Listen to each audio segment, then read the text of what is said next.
What's up, y'all? It's Berto. How are y'all doing today?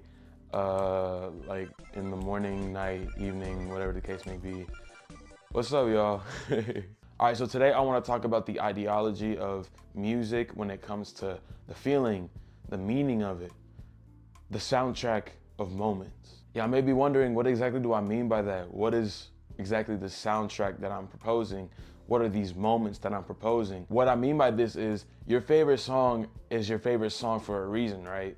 Whether that be because it's a groove, it's a bob, it makes you want to move your head, it makes you feel good, or it's your favorite song because it reminds you of something. It's kind of like my personal albums video. I just kind of want to talk more specifically as to examples and songs and things like that. So without further ado, let's get right into it. Sword, sword, sword, my diamond sword, sword. You cannot afford, my...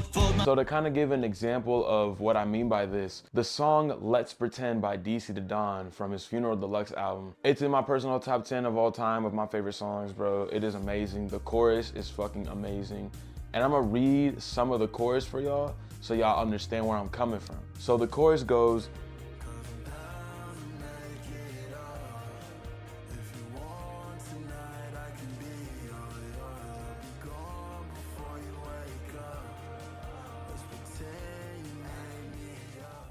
this song is beautiful, bro. When I heard this live at the DC Da Don concert with my homeboy Lexon, shout out Lexon, bro. Love you, bro. I love y'all. It was amazing, to say the least, bro. Cause this song has a feeling of just acceptance that, you know what? Maybe it is best that I'm not here.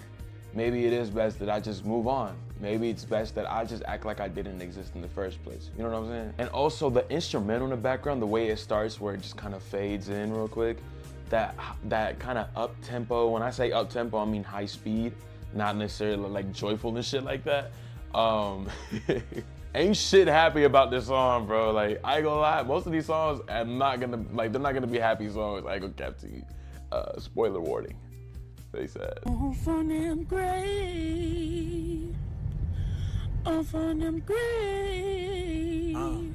But the way I described this instrumental in the background was like a nighttime, high-speed, emotional drive. I imagine somebody driving on the interstate at nighttime with the lights of the street lights, like hitting the car and things like that while they're thinking about this and kind of talking to said person either on the phone or just having this conversation with themselves and things like that, of accepting like, yo, maybe what I'm thinking isn't the real thing. Maybe it's just best if I just go. You know what I'm saying? And that type of feeling, that type of emotion is what really hits me the most. You know what I'm saying? I love this song so much. Another song that has a specific moment that I really love is Gene by the Smiths.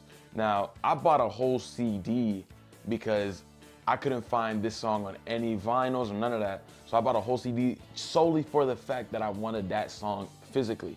You know what I'm saying? The song Gene, to me, it symbolizes like, yo, like you're showing me your world, but it's not, this isn't realistic. You know what I'm saying? It's like your world doesn't own up to my own world.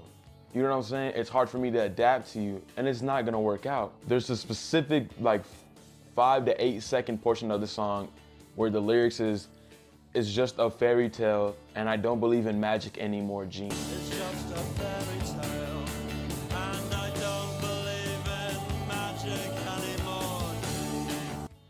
That shit, the way Morrissey sings that, the tone of being ashamed and sad and accepting the fact that like, yo, like your world is too good to be true because I mean like, I can't do it. And like you're having these high hopes, but I don't believe in that anymore. It makes it be like, it's too good to be true. We both know that this isn't gonna really work out. So let's go with this false hope that we have.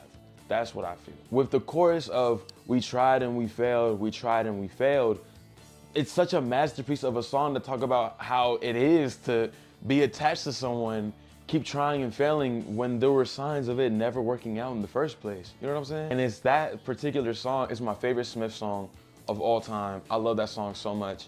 And I genuinely think that that particular part is the best, some of the best shit I've ever heard in my life. I swear to God, even just for those 5 to 8 seconds. Just everything, just that whole song, it's beautiful. Please go check this music out, please. Now y'all know I love Lucky. I love Lucky. I went to his concert. I talk about bro a lot in a lot of videos, I think, I have no idea. But all of my homies, y'all know how much I love Lucky. This man has a song with Pluto Nash called Easy, right? For me, when I hear that song, like when it first starts playing, that instrumental, it is nostalgic, it is sad, it is depressing, and I love it. I love it. This song just gives the feeling of being alone and noticing and accepting the fact that, yeah, like I'm doing bad things to myself. Like I'm doing horrible things to myself. I'm taking drugs. I'm relentlessly like hurting myself because of what I've been through and the rawness and the numbness of it. And like, I need somebody to save me. You know what I'm saying? Because it's the admitting to it that makes it seem like, yo, like I know I'm in the wrong, but like I can't stop doing it. I want somebody to save me. And it's like, I know people notice it, but these drugs and the pain that I'm going through is what keeps encouraging me to keep going like this. You know what I'm saying? There's these lyrics that say, I can tell by the way you call, you worried about me. Mama, I'm gonna be back, they waiting for me. Tell by the way you call, you worry about me. Mama, I'm gonna be back, they waiting for me. That, just those two bars, for me, broke my heart. It broke my heart. It broke my heart. I love my mama, you know what I'm saying? And I've gone through a lot of things, and I've been able to kind of do certain things in which I would be able to kind of look at myself from a different perspective and be like, mama, like, I'm so sorry. Like, you don't know what your son's doing to himself and all that type of stuff. So for me, like, that part hits so hard because it's like, I know by the way you calling and talking to me, you worried about me. Don't worry, I'm gonna be back. You're waiting for me. Everybody's waiting for me to be back. And that's how it feels, you know what I'm saying? And the way that Lucky sounds when he's saying that part, he sounds so tired and that he keeps trying. It's like the photo, for me, the perfect image that encaptures that is the photo of Young Thug in jail. I'm gonna put it up right here. That photo with that song in the background, just the instrumental, oh my God, it literally like damn near brings me to tears every single time. I love that song so much, bro, it's amazing. The song sounds so tiring, but trying. And it's like an unconfident battle with yourself. You get what I'm saying? And to kind of continue talking about lyrics, I can't keep talking about lyrics without bringing up one of my favorite lyricists of all time, Isaac Wood. I've spoken about this man, I think maybe once or twice on this YouTube channel. He is the past singer of Black Country New Road. He left the band for, you know, trying to get his mental health better and things like that. Fully respect that. Isaac Wood, I love you, bro. So in the album Answer From Up There by Black Country New Road, Isaac Wood sings this part that says, and you turn your perfect hands to me and you ruptured every bone. And then he has another lyric where it's, I turn my face and hide in shame. You take my tired body in and you wrap it up in your undershirt and you pray for the pain to leave him. That's a motherfucking bar, bro. Like, these are bars, bro. I swear to God, these are bars. That's a motherfucking bar. What are you talking about, John? Okay. That's a bar, nigga. I love his lyrics in this song, Haldern, on this album. I love this whole album. Answer From Up There is an amazing album. I recommend y'all check it out. With the first lyric that I said of, and you turn your perfect hands to me and you ruptured every bone, it's like I went to you and I feel so confident in you just for you to break me down and mess me up. You know what I'm saying? And then the last lyrics that he says in the song, which were the lyrics I said earlier, I turn my face and hide in shame. You take my tired body in and you wrap it up in your undershirt and you pray for the pain to leave him. For me, it makes me feel like, damn, like, you know, you messed me up multiple times, but I still find myself going back to you and you wrap me up in your undershirt. You take me in and you pray that I feel better and that I get better. And yet it's just gonna be an endless cycle of you hurting me. And it's just like, that's a bar. That's a motherfucking bar, bro. Like, fuck are you talking about, bro? That's a motherfucking bar. What are you talking about, John? Okay. That's a bar, nigga. The song, the place where he inserted the blade from the same album, I'm gonna read the lyrics out. Darling, I'll spoil it myself, thanks, you're leaving. Well, I tried just to stroke your dreams better, but darling, I see that you're not really sleeping. Fuck. It's the way he says it. It's with heavy emotion. It's like, bro.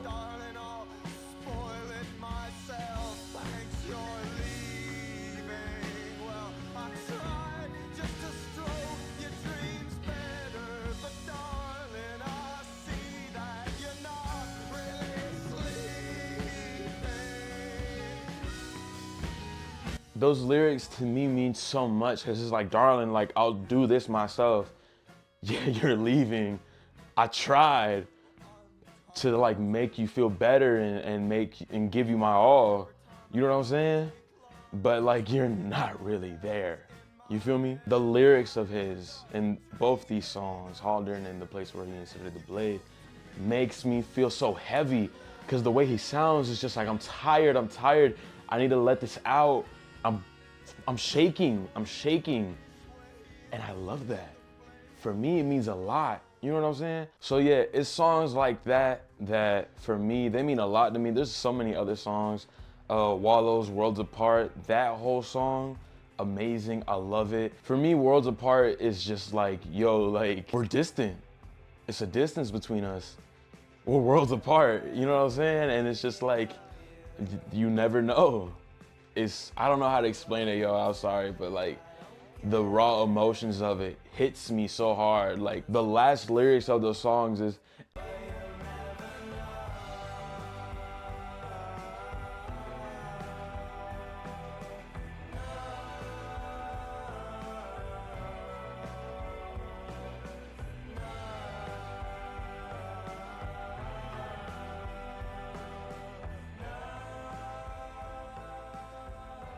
that's a motherfucking bar, bro. That's a motherfucking bar. What you talking about, John? Okay. That's a bar, nigga. That shit is tough, bro. That shit is tough. And for me, those parts is just like, you just stabbed me in my shit. Like, you know what I'm saying? I don't know. I get so giddy and emotional and excited to talk about this music because it's like I'm showing y'all a piece of me. All these songs, Let's Pretend, it reminds me of so many important parts of my life. It's a good coping song for me. Gene, it reminds me of a certain time in my life in which I was just like, dude, like, I'm working in a fantasy life. I'm in a fantasy world with somebody, expecting all to work out, and you know what I'm saying? Easy by Lucky, that song, the coping and the acceptance and the admitting of, yeah, like I know I'm doing wrong and I'm gonna keep doing wrong because I want somebody to save me because I don't know how to do this on my own. I felt that to my soul. Haldern, The Place Where He Inserted the Blade, those songs, the way that Isaac Wood was singing those lyrics and the heaviness to it, I was like, dog, you're talking to me. Like, yes, I understand your pain. Like, I understand, like, don't leave me. Like I put all my 100% into this and you're gone. Why? You know what I'm saying, bro? And like I said, Worlds Apart, it's the same thing with Gene. It's like, yo, like we're distant. Like there's nothing about us now. Like, you know what I'm saying? I think it's important to also take that you don't have to listen to a song and what they're saying verbatim is exactly what you need to be going through. Hey Jane from Chromacopia. Tyler raps his part about him being a man and blah, blah, blah, blah, blah, right? Dealing with the pregnancy and all that type of stuff. I was listening to it and I was like, I like his part. But the girl's perspective, Jane's perspective, hit me the hardest. Y'all don't understand how hard that part hit me, bro. Me being a man, that hit me more than the man talking about himself. You feel what I'm saying? And I'm not trying to put it in a way. I hope that doesn't come off in any type of way. I hope not. But to me, it just hit so much harder because it was just like, oh, hold on. Let me read y'all the lyrics, bro. Bro, the lyric. I look in that mirror like, damn, I failed me. That specific bar. The two next bars I'm about to say, plus accompanied by the music, the fucking, bro, the vocals in the back, bro. I can't think straight because it's so good. I've been losing myself. It ain't no one to defend me. I got a mini version of myself living in me. Those lyrics, bro, hit me harder than anything that T said in the beginning of that song. Cause it's just like, dog, it opened my eyes and it opened my brain to be like, yo, like, my kid is a mini version of me for real. Like, and I can't even imagine being a woman who is going through something like with her mental health and things like that and being pregnant at the same time. Like, it's like, yo, like, I don't want the mini me that's inside me to end up like how I am right now. And so it's just like, how do I cope with this? You know what I'm saying? And it's things like that, you know what I'm saying? That particular song, I'm just like, dog, oh my gosh, Wilshire, amazing song. The rawness of it, I've talked about it, I'm pretty sure. Amazing, an amazing song. It's so raw, it's not mixed the best, which is the greatest thing ever, because Tyler talked about it in an interview. I'll put the clip up right now. But when I made the Wilshire song, I was so sad that I didn't want to record it in the booth. So I told my engineer, we're just in there, just me and him, and I'm like, yo, just plug the handheld mic up. The handheld mic, $100, it's terrible. This is 1,000 times better than it. You hear that? So when I recorded it, it was at a mic like this, and I just sat there, started it, did the first verse, was like, hold on, run it back. And then I did that whole song, the 8-minute song in one take, just sitting in a chair like this, and a mic like this. And I said, keep it. Because at that moment I said, I won't ever feel like this again for this situation. And I put all that emotion there. I don't want to re-record it. I don't want to clean it up. I want what I was feeling at that moment so in there. So when you hear that, that's truly me in a corner like this. So texture and all of that, that's what that is. And that song to me is perfect because I knew what I wanted. And the fact that he was so poetic and so powerful about it and just wanted to speak his truth means a lot to not only me, but to every other listener that really loves that song. So it's important to understand that and see that when you're listening to music. I personally don't understand people that say, I don't even listen to music like that. I couldn't live without it, bro. I couldn't really stabilize my emotions with it. And I think music as a whole is amazing. For example, yesterday I was chilling and I went on TikTok. I went on TikTok and I saw an edit of The Bear, my favorite show. Y'all know about this. The Bear, and the song in the background was Let Down by Radiohead. And I believe they played that song in the show, I'm pretty sure. And just the edit of that song with Carmi having this monologue that he has in the first season at an Al-Anon meeting. I think I've talked about it before and I've had clips of it before. I'll play it again. Just that combination made me love that Radiohead song so much. I've been listening to it for the past 2 days now. And it's just like, it gives me the motivation to do better. And it gives me the motivation to just like be like, yo, like, we're good, bro. Like, we're good. You know what I'm saying? Even though it's a particularly like sad song for me, it's a pretty sad song. I don't know the lyrics like that and things like that. So I don't know the full imagery of it and things like that. Because if I'm being honest, I don't understand what they're saying half of the time. However, comma, that doesn't mean that it makes it a bad song or bad lyrics or blah, blah, blah, blah, blah. Because the vibe is there, the mood is there. So for me, it's like, yes. You know what I'm saying? Also, y'all stop being afraid of liking a particular artist or a song just because other people might think it's lame or bogus. And don't let people that listen to a song differently than you tell you that what your opinion on that song is wrong. If it's really personal to you, don't let that ruin you, bro. Like, don't let that ruin you, bro. It is a personal song and a personal album and a personal artist for a reason.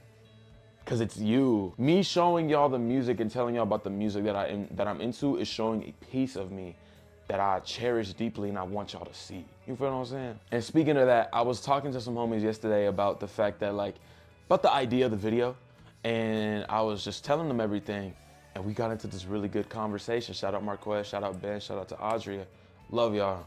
Yeah, we were having this really dope conversation though about this specific song or this specific lyric or this specific part in this song did so much for me. You know what I'm saying? And I had some homies text me like, yo, like this song, this particular part, and I want to read this out for y'all and explain for y'all what they said and kind of give that basis of it so that y'all can kind of understand other people too. You feel what I'm saying? When it comes to their music taste and their perspective on music. So first I'm gonna start off with my homie Aaron, right?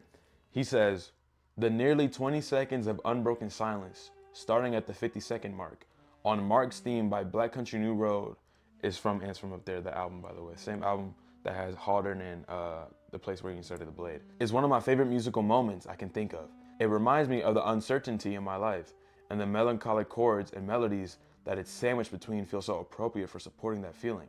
The whole song is bittersweet. The pain in the song has such sweetness to it that I really love. It reminds me of the way life can feel sometimes. Some days feel incredible, like you finally made it, while others have a crushing weight. The song reminds me so much of the feeling you get when you're recovering from a bad day and things seem like they might be okay. The reason I love the silence so much is because the section just before it is just saxophone. It sounds so sad and lonely, desperate for something to sing with. The melody is similar to the rest of the song, melancholic and bittersweet, but ultimately alone. The silence after it forces you to sit in that feeling which feels so uncomfortable. In the silence, you can hear the little things. Someone tapping their foot against something accidentally, the slight buzz of a room full of electronics. You can hear the band breathing and their clothes rubbing against itself. You can hear Lewis turn over his sheet music to do the other side. It makes the whole thing feel so uncomfortably real and alive. Then the silence ends. When it does, the saxophone is no longer alone. The melody is still melancholic and sad, but it's not lonely. Every time I listen to it, I think about times in my life where I felt lonely and how the people I have can help me feel less lonely. The song reminds me of the importance of choosing those close to you and sharing your burdens and triumphs with them. But specifically, it's that feeling of little bits of hope you find in other people during dark moments.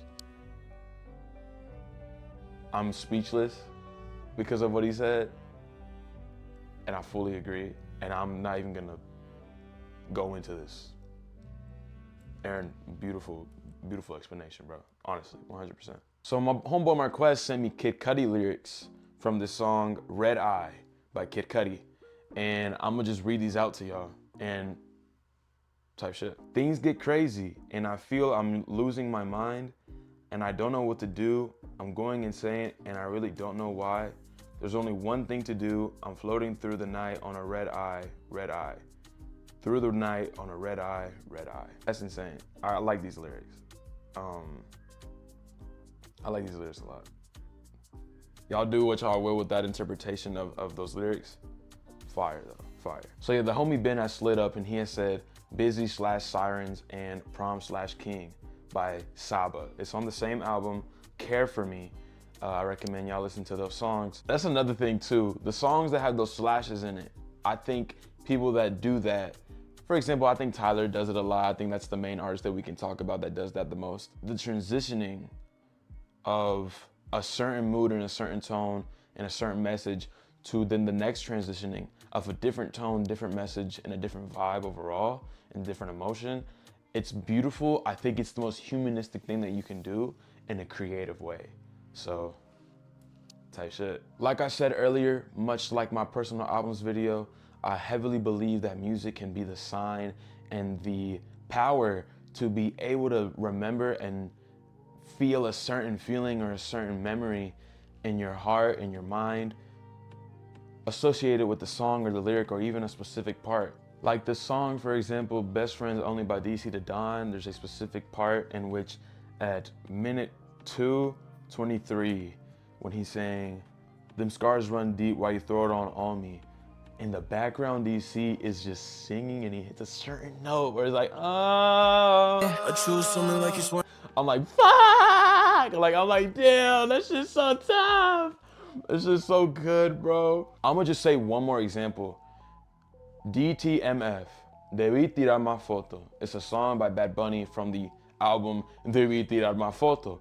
And the whole vibe of it is amazing. It's sad, it's melancholic, it's nostalgic. Oh my gosh, bro. How that shit go?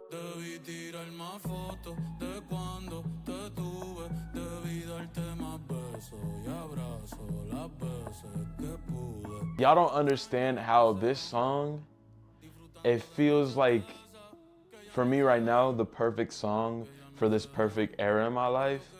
And it just feels like I'm growing truly as a person. You feel what I'm saying? Like right now I'm listening to it in my headphones because it's an experience. I'm speechless. It's a fucking experience. For example, the first lyrics that he says is Otro sunset bonito que veo en San Juan. Another beautiful sunset that I see in San Juan. You know, Bad Bunny's Puerto Rican, San Juan is in Puerto Rico.